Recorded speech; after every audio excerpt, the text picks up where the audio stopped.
Hi everyone. Some ideas have a certain appeal to people, and the most intriguing of them is, of course, immortality. The notion of cheating death and staying young forever has always seemed very tempting to people, no matter who they were. Prominent scholars, monks, or simply just rich guys. We have to admit the idea of eternal life doesn't seem that plausible, but they say that some chosen ones have managed to get one step closer to the desired immortality. That's what we're going to talk about today. So who are these people who try to cheat death? Let's find out. Diane de Poitiers. The mistress of the French king Henry II, Diane de Poitiers, was considered really beautiful. She first met the future king when she was only 7 years old. Diane was 26 at that time, a respectable age for the 16th century. Nevertheless, young Henry was fascinated by Diane and proclaimed her his beloved.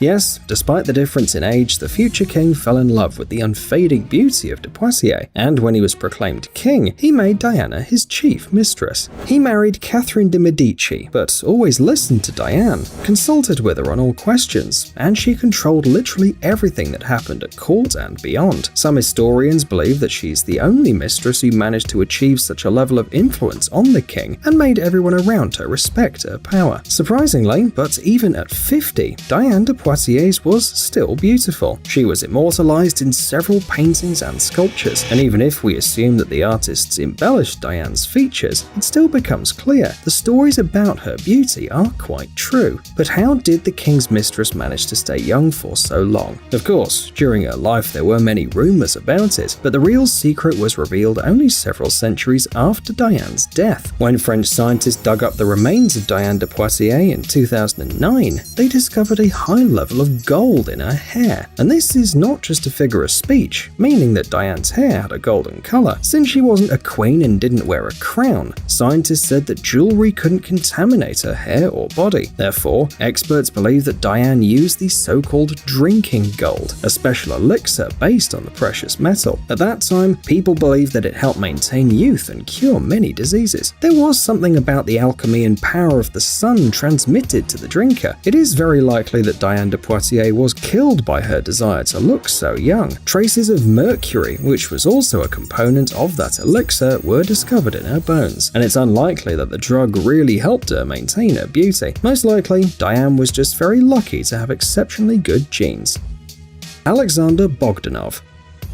Alexander Alexandrovich Bogdanov was a Russian scientist, revolutionary, writer, thinker. Well, he was a man of many talents. Bogdanov received his medical degree at the end of the 19th century, and from 1926 to 1928, he headed the Institute for Hematology and Blood Transfusions. This, of course, was not the only achievement of the scientist, but for now, let's talk about blood transfusion. The fact is that Bogdanov sincerely believed using blood transfusion, you can rejuvenate the body. Here is what he wrote in his book Essays in Tectology, the general science of organization. There is every reason to believe that the young blood, together with the materials taken from young tissues, can help an aging body. Bogdanov's theory seemed very tempting to many. The high-level officials supported it, and so the Institute for Hematology and Blood Transfusions was founded. At first, Bogdanov's experiments were quite successful. It was believed that the optimal subjects for transfusion are old and young people, because the young body is able to handle the old blood, and the elderly man's body, on the contrary, should benefit from the young blood. Bogdanov repeatedly experimented on himself, and according to some contemporaries, he really did start to look younger. But this theory became fatal for him. During his 11th blood transfusion, Bogdanov's body rejected the blood, which resulted in the death of the scientist. The student, however, was not harmed. Qin Shi Huang.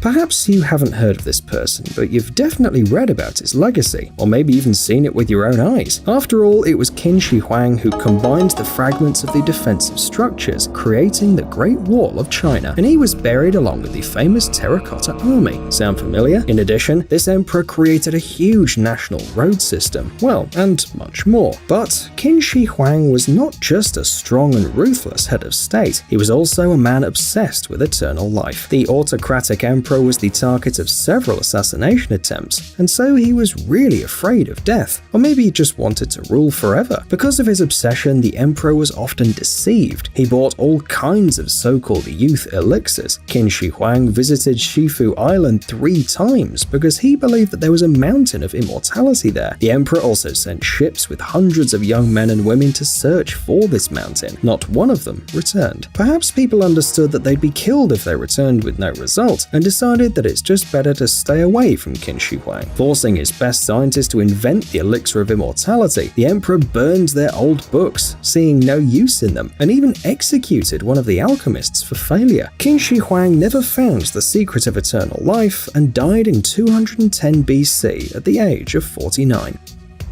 Dashi Dorjo Itigilov.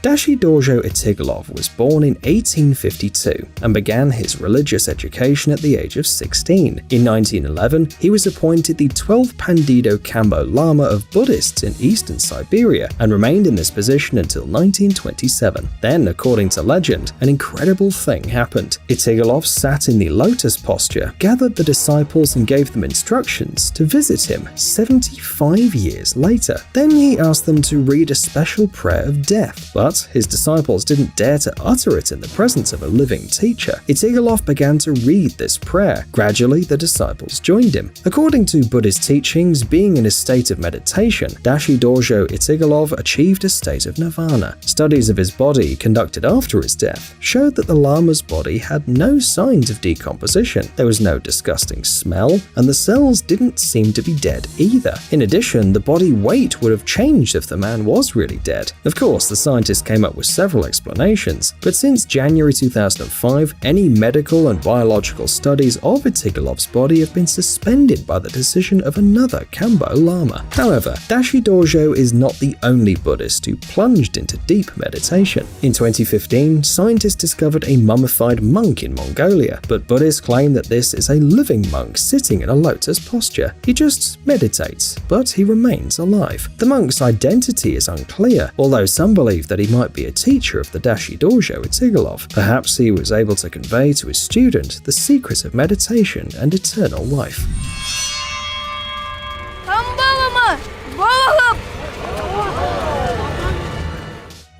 Robert Ettinger.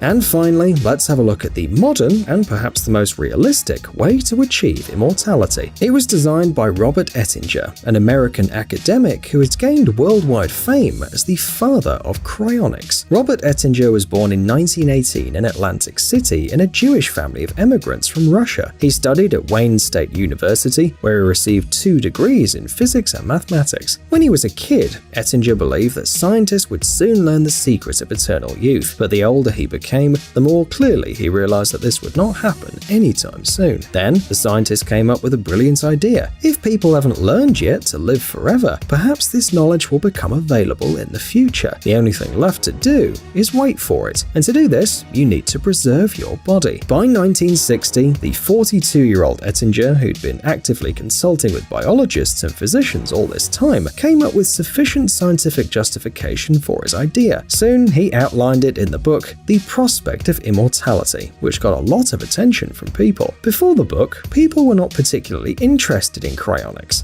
but the idea of preserving the human body after death has literally blown the minds of Americans. After the publication of the book, Ettinger began to popularize the idea of cryogenic freezing, featuring in a large number of talk shows on American television and giving interviews to American newspapers. In 1976, Ettinger founded the Cryonics Institute, where he was going to store the bodies of people. The idea was quite simple. First, the body is treated in a special way to protect it from damage, then it's cooled to minus 196 degrees Celsius for a day or two, and then placed in a container filled with liquid nitrogen. Today, the Cryonics Institute stores the bodies of the scientist's mother, his 2 wives, and Ettinger himself. Robert Ettinger died on July 23, 2011 at the age of 92, and as he requested, his body was frozen. However, despite Ettinger's death, his work lives on. The Cryonics Institute continues to freeze dead people and pets, no matter how weird it sounds. Today, Today, more than 2,000 people have applied for cryopreservation procedures after death, and 170 have already been frozen in tanks with liquid nitrogen. For now, this is as close as humanity can get to immortality, but who knows, maybe many years later we'll be able to unravel the secret of eternal life.